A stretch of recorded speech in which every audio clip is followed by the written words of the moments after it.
Hi, I'm Susan Clare, GourmetQuilter, because quilting is delicious.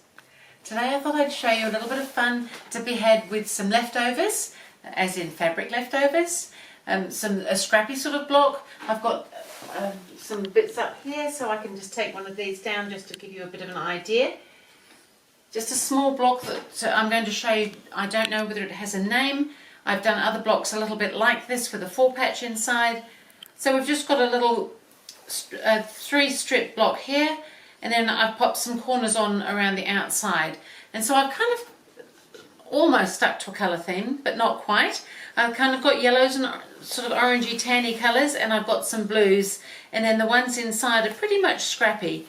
So what I've done here is I've had some 1.5-inch strips, and I've just joined them together to make something that's then 3.5 inches wide. And here you can see I kind of ran out of one red, so I just added in another one. It will mean I'll have to cut either side of that, but it just as a way of just, if you've got some longer strips and shorter strips, you can just join them in together. So I just wanted to do that, and so they're now, because it's 1.5-inch strips, that's 3.5 inches wide.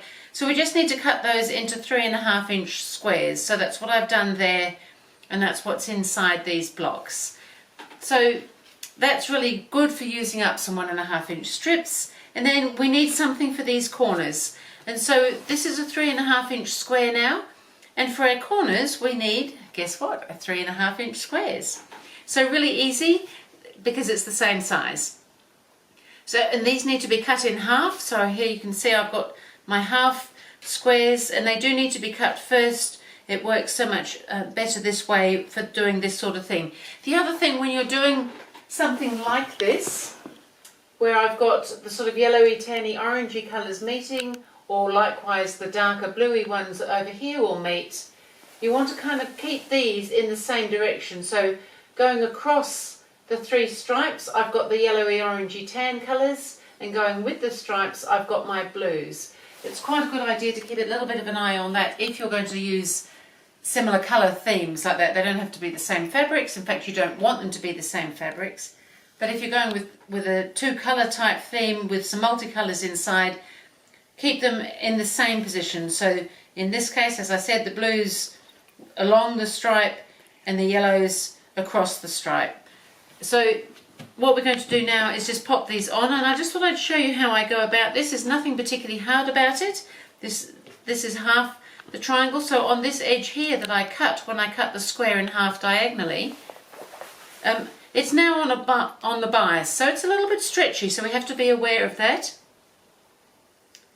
And then so I'm just going to position that so that those raw edges are level there, but I want this centre point here to be in the centre of this stripe here. And then really it's just a straightforward 1/4-inch seam across there. Oops.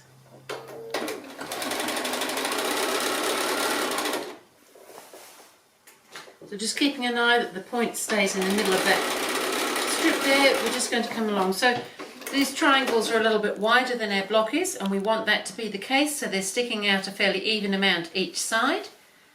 And then we can just press that seam just to get it done, because it's easier to do it as we go rather than wait even till the next one. And then on the opposite side, the other yellowy, orangey in my case, whatever colours that you're using, and the same thing, keep an eye that this point stays in the middle there. So I'll pop this one on as well.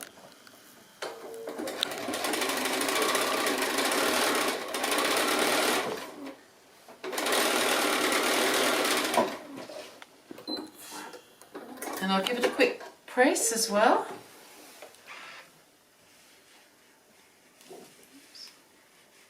Those little corners. Just making sure that those edges haven't stretched at all as you've sewn them, because as I said, they are on the bias. You want to keep those straight. So these corners are sticking out a fair way now, but that's okay. We're going to sew our next pieces on now. So now we've got the next triangles, and this time there isn't a centre line to line that up with. So I'm just going to suggest that maybe a finger pressing is a good idea, so that you've got a line there to put the points to, and you want to do it sort of at both ends because we've got the 2 triangles to sit on there. So I'm going to position this now so that the point now is on the finger press line, which you probably can't see, but I can. And then my corners should just stick out, not as much as these other ones did, but they will stick out just a little bit, and they should be pretty much even each side. But it's mostly important that we've got that centre point correct there.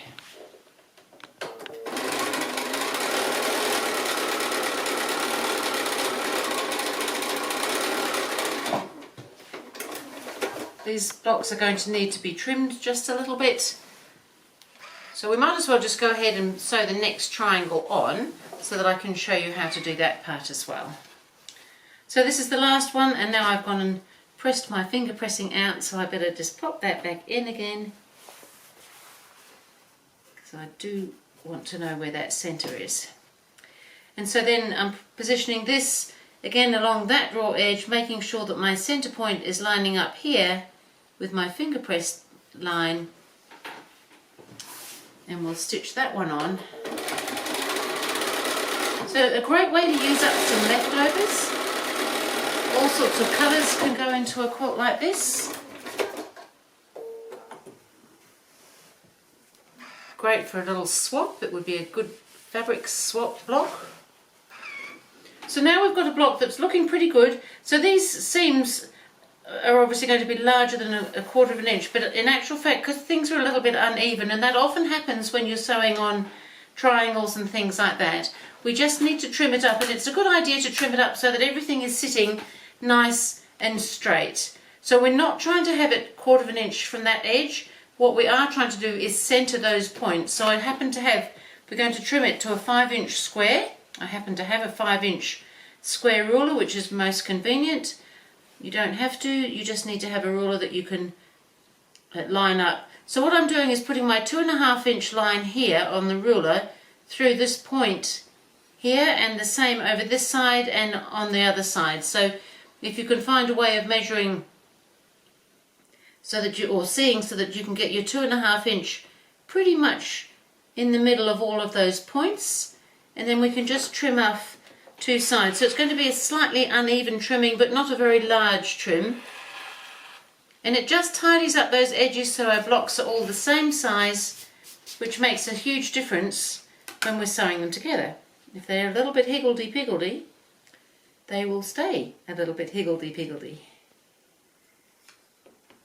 So as I said, it's not a big trim, but it's worth doing. It makes all the difference to have all those edges nice and straight like that. So now we've got another couple of blocks there, and so I'll pop these two up so that you can see, and then I've got a quilt to show you that I've used some much brighter colours even than these. So we'll pop this up here so you can see that we're starting to get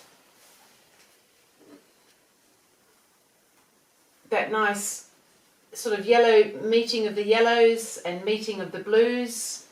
So this will end up with a darker blue and the yellow, and it just kind of gives it that nice crisscrossy look going on. And as you can see, you can use lots and lots of different colours. You don't have to just stick with two colours here, but it's kind of nice to make the different units there and perhaps mix up the colours in the strip. So I'll show you this quilt that I made some time ago, and I've used all bright dots and stripes and things making this quilt, but it's just come up so nicely.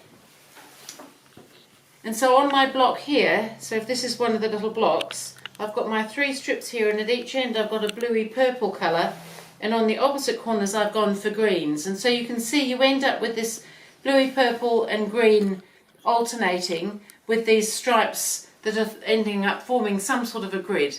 And I just thought that was a great way to use up some of those leftovers. We've often got bits and pieces left that we can get 1.5-inch strips and 3.5-inch squares out of. So why not use them up and have some fun and make it into something really worth having, and it doesn't look like leftovers at all. And in fact, leftovers often are the best.